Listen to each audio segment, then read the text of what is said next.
नमस्कार दोस्तों। क्या आपने कभी सोचा है कि सफलता के पीछे असली रहस्य क्या है? क्या आपको कभी ऐसा महसूस हुआ है कि आप किसी लक्ष्य को पाने के लिए बहुत मेहनत करते हैं, लेकिन फिर भी आप अधूरेपन की भावना से ग्रस्त रहते हैं? अगर हाँ, तो आज की यह वीडियो आपके लिए ही है। आज हम द प्रैक्टिसिंग माइंड किताब का गहराई से अध्ययन करेंगे, जो हमें धैर्य, आत्म अनुशासन और मानसिक शांति विकसित करने में मदद करती है। वीडियो को अंत तक देखें, क्योंकि हर अध्याय में एक नया सबक छिपा है। अध्याय 1, अभ्यास और धैर्य की शक्ति। इस अध्याय में लेखक थॉमस एम स्टर्नर बताते हैं कि हम में से अधिकतर लोग हमेशा किसी लक्ष्य की ओर भागते रहते हैं, लेकिन कभी अभी में नहीं जीते। हम सोचते हैं कि जब हम लक्ष्य तक पहुंचेंगे तभी खुशी मिलेगी, लेकिन यह सोच हमें बेचैन और असंतुष्ट बना देती है। लेखक हमें अभ्यास की मानसिकता अपनाने की सलाह देते हैं।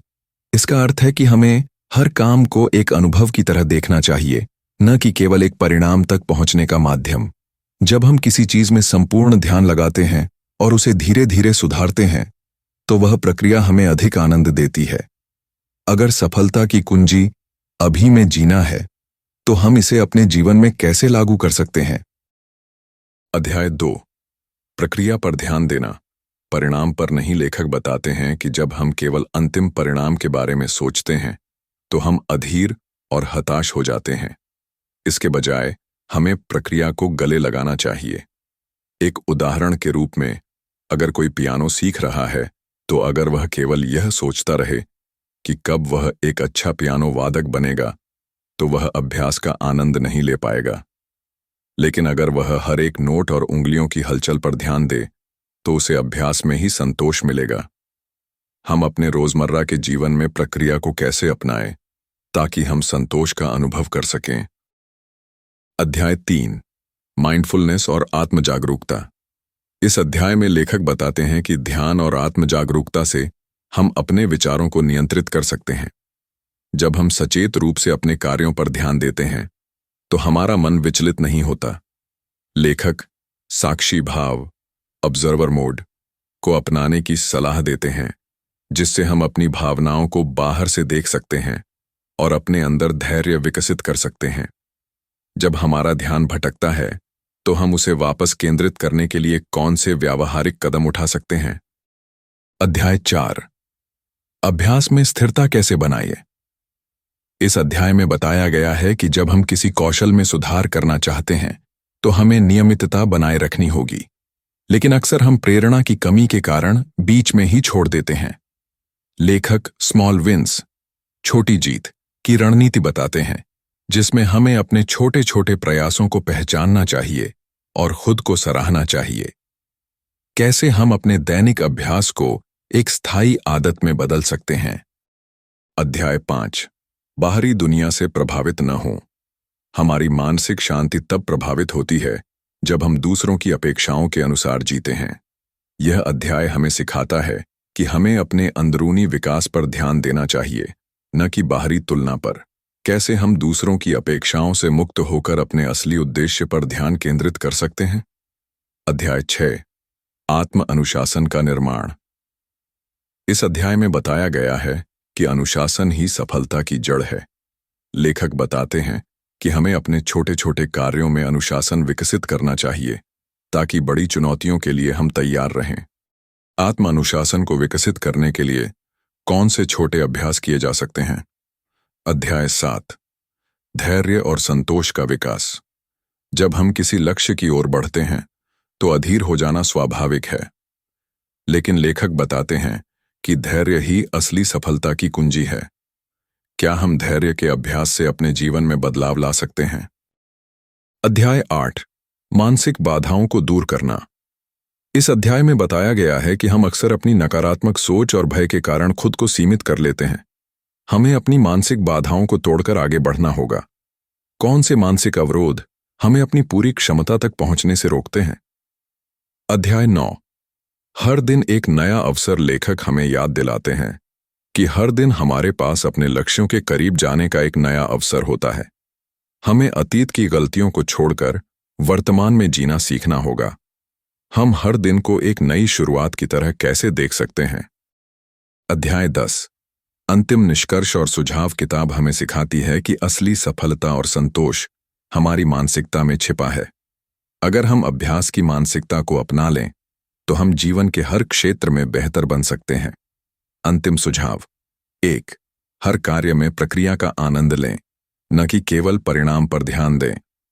2 नियमित अभ्यास को अपनी दिनचर्या का हिस्सा बनाएं। 3 अपने मन को शांत और केंद्रित रखने के लिए माइंडफुलनेस अपनाएं।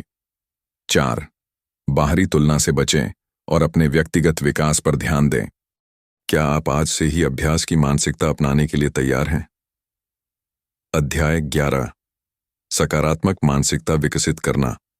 सकारात्मक मानसिकता हमें अधिक आत्मविश्वासी और उत्पादक बनाती है।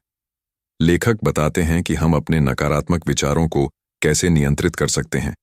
क्या सकारात्मक सोच से आपकी उत्पादकता बढ़ सकती है? अध्याय 12 लचीलापन और अनुकूलन। हमेशा चीजें हमारी योजना के अनुसार नहीं होती, लेकिन अगर हम लचीले होते हैं तो हम हर परिस्थिति में आगे बढ़ सकते हैं। क्या लचीलापन सफलता का एक महत्वपूर्ण कारक है? अध्याय 13 आंतरिक प्रेरणा बनाम बाहरी प्रेरणा। क्या आप किसी और के लिए मेहनत कर रहे हैं या अपने स्वयं के विकास के लिए? यह अध्याय हमें सिखाता है कि आंतरिक प्रेरणा कैसे विकसित करें। क्या बाहरी प्रेरणा लंबे समय तक टिक सकती है? अध्याय 14 ध्यान केंद्रित करने की कला। हमारा ध्यान कई बार भटक जाता है। यह अध्याय हमें ध्यान केंद्रित करने की तकनीकों के बारे में बताता है। क्या ध्यान केंद्रित करना भी एक कौशल है जिसे सीखा जा सकता है? अध्याय 15 तनाव प्रबंधन। तनाव हमारी उत्पादकता और मानसिक शांति को प्रभावित करता है। लेखक हमें तनाव प्रबंधन के तरीके बताते हैं। क्या आप जानते हैं कि तनाव कम करने से आपकी ऊर्जा बढ़ सकती है? अध्याय 16 संतुलित जीवन। एक संतुलित जीवन जीने से हम हर क्षेत्र में सफल हो सकते हैं। क्या आप अपने व्यक्तिगत और व्यावसायिक जीवन के बीच संतुलन बना पा रहे हैं? अध्याय 17 आत्म अवलोकन की शक्ति। आत्म अवलोकन हमें अपनी गलतियों से सीखने और बेहतर बनने का अवसर देता है।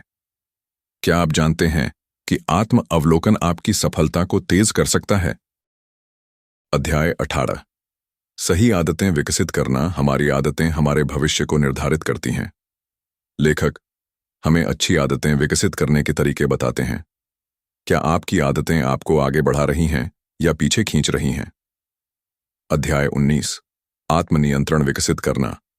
आत्मनियंत्रण हमें कठिन समय में भी सही निर्णय लेने में मदद करता है। क्या आत्मनियंत्रण सफलता की कुंजी हो सकता है?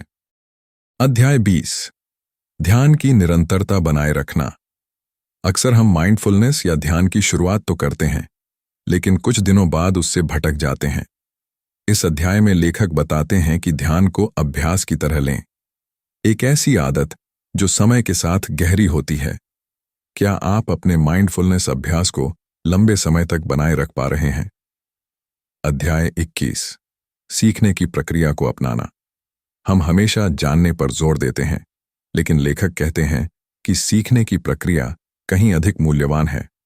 जब हम सीखने के आनंद को समझते हैं तो हम गलतियों को भी स्वीकार कर पाते हैं। क्या आपने कभी सोचा है कि सीखना खुद में एक सफलता है? अध्याय 22 वर्तमान क्षण में जड़ें जमाना।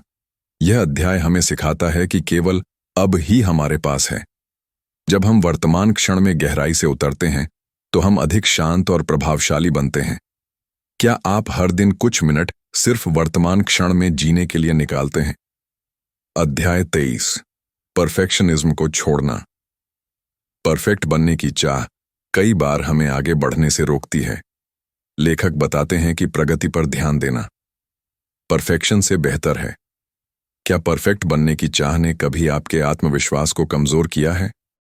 अध्याय 24 अभ्यास को जीवन शैली बनाना।